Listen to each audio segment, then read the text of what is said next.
You know, if you approach every breed the same, it's not going to work. Because, as I tell people, you have to tell me in your breed what you can give up and what you can never give up.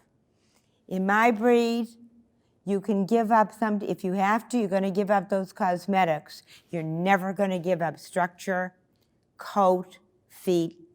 Those are your important things. They've got to be able to do a job. Basically, don't mess with nature. These dogs look, and a lot of them look and are the exact same as they were when the first ones came over in 1967. I even did an ad. I have a male that's related to the first male that came over, and I did an ad of 52 years difference between them, and they look like they're brothers. So I'm amazed and happy how mankind hasn't screwed this breed up. It looks exactly the same. I mean, the heads are still the same, the bodies are still the same.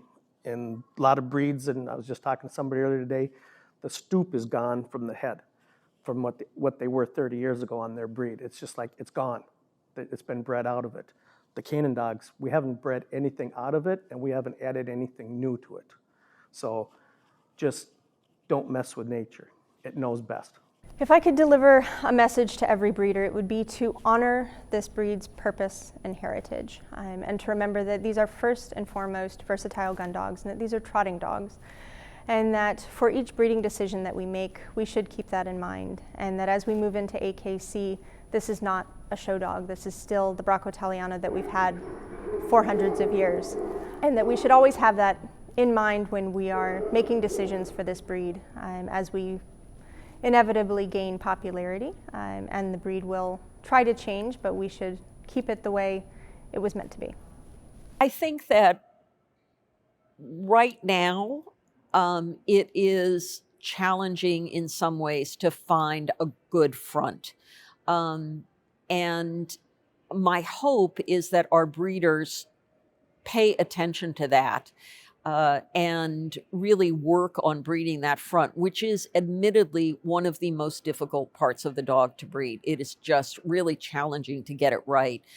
And I think that part of that is that we have lost a lot of our big kennels and our big breeders who produced a lot of dogs. So if you were a big kennel and you were producing 20 litters a year, 30 litters a year, right? And you had multiple bloodlines, you had more choices that you could make in terms of what dogs to keep and what dogs to run on, carry on, breed. I would also encourage the breeders to have their puppy buyers, encourage them to do something with their dog. That even if their buyer has no interest in hunting themselves, they should expose their dog to the junior hunter level tests at our hunting test programs. They will be quite thrilled to see those instincts come alive in their young dogs. I think breeders are trying very hard to keep substance on their dogs and to get the rib in the body, and they just need to keep working towards that without going too far, because they're not field spaniels. If I had to think about specific aspects of the dog to really work on, a couple of things come to mind. Shoulder angulation is something that I think is really important to getting correct movement, because when you don't have the angulation, you don't have the length of upper arm, you end up having dogs that look like they're moving with a rubber band between their legs. In other words, they just cannot reach their way out of a paper bag. And that's not a good thing for the breed. It's very unattractive, and it's something that breeders really need to work on. So I think that there are other things that I could mention. I can mention feet. I'm afraid that we're losing that good cat foot, and that people need to be a little bit pickier about the feet that they're breeding. I think sometimes it doesn't even enter their mind to look at the feet. And there are some great examples of good feet out there. Kind of go for some of those. So shoulder angulation and feet are something that, along with the other health characteristics of the breed, using the tools that you have, the DNA tools, to make sure that you're making the right matchups as well. I think there are a lot of people and a lot of good tools that you can really bring in and incorporate into your breeding program that we'll all be better off for, because we all benefit from having a large, solid gene pool. I think to date, breeders have succeeded very well in keeping the instincts of the breed alive. I think most breeders are very involved in encouraging their puppy buyers to at least test their dogs. Even if they don't hunt, they can easily test them at least at the beginning levels. And I think that's a very good thing for them to do. I'd love to see the breed advance in construction, to get, maybe a little bit stronger in construction with watching our top lines and movement with the front and rear. It's a new breed, it's a developing breed. Many times these breeds come in and we're all learning together, breeders included. So it's really sort of an exciting time for the breed to be recognized, by the American Kennel Club and have a lot of attention placed on the breed. It's an opportunity for the breed to excel and advance in quality, because you're reaching out to a pet market who may have not known about this breed prior. So there's huge advantages for breeders to increase the population of this breed as well as the quality of this breed. When I first started breeding, being a veterinary technician, I wanted to preserve the breed, and if I can do a little better, that would be wonderful. I didn't want to overbreed. I didn't want to breed the wrong things and health issues. I keep going back to health because it was very important to me, what the clearance is.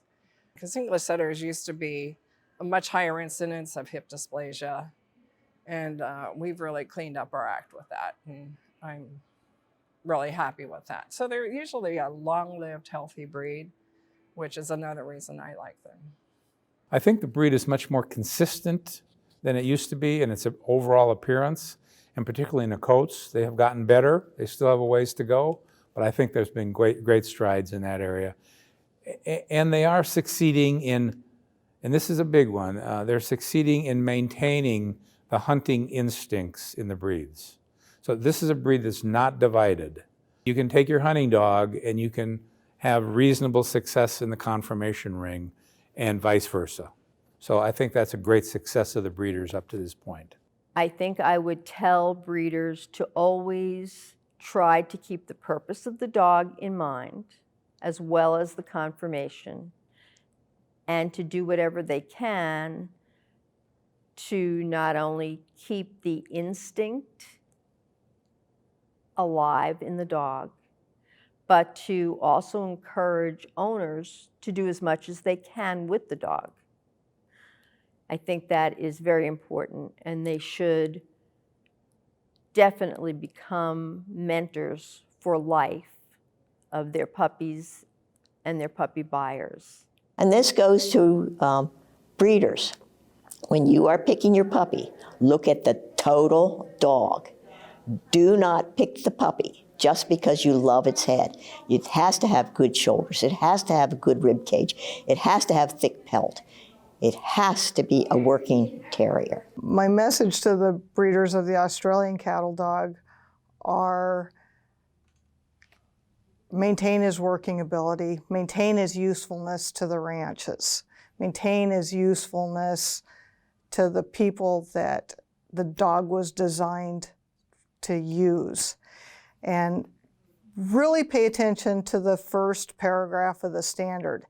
It is excellent. It says everything. If you take that paragraph to heart of what his general look is, just by those few very well-written words, I think we'll maintain a good breed. That will maintain our breed type.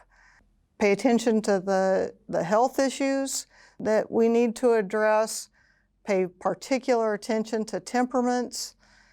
Just keep him a cattle dog. At a national specialty a few years ago, 65% of the dogs in the advanced cattle class were champions. This speaks volumes to the dedication of our breeders. I congratulate them. They are wonderful people. that was a very proud moment for me as a cattle dog person, to go through that catalog and all those champions in advanced cattle. I see dogs being put up that need a stronger leg. Now there's lots more to the picture, obviously, but we really want a strong pastern, we want a strong leg, we want a good foot. That's how they work in the Badlands. And if you don't have it, if you don't have strength in the pad, you don't have a working cattle dog. And if you don't have a working cattle dog, there's lots of breeds that may be easier for you, because you've really got to work with these dogs. They become, as many dogs in a lot of breeds, they become partners. The improvements that I think breeders should be making is they really need to focus in on the front assembly of the dog. Too many of the dogs are becoming upright in the shoulders, and that stilts their movement. It would stilt their ability to be able to pull and harness. A well laid back shoulder is going to allow that dog to reach out in front of them and do the job that they were bred for. More and more we're seeing dogs in the ring that are very steep in the shoulders, and you can see it in their movement. And I think that judges should be aware and not awarding it, but breeders need to be aware and to, address the problem. One of the main concerns that we have in the breed right now is we're losing the proper length of leg. So in the wire-haired pointing Griffon, the depth of body is slightly less than the length of leg. And you measure the depth of body from the withers to the bottom of the brisket, and the length of leg from the elbow to the ground. And we're seeing dogs that leg is shorter than the depth of body. It's a very serious thing, because these dogs have to be able to climb on rough terrain or go down a steep bank into the water for a retrieve and then come back up with a bird in its mouth. So if they lose that length of leg, then they lose their ability to work. So I think one of the ways that breeders in our breed are really succeeding today is in breeding dogs who can do a lot of different things. It's one of the things I'm the proudest of in our breed, that we have people who really care about conformation, and the same people will be out doing agility and herding and barn hunt and rally. So they really care about kind of the overall dog. So I think that's fantastic. The other thing I would say is that we really have had a good response to health testing. And so I think that's, the best breeders, the best exhibitors, they're really invested in the overall health, not only of their own dogs, but of the breed. More and more, I think that people are falling away from the Alaskan Malamute breed because it's a slow sled dog. And so sledding people are not interested in them particularly. But people have to remember, this is not a racing breed.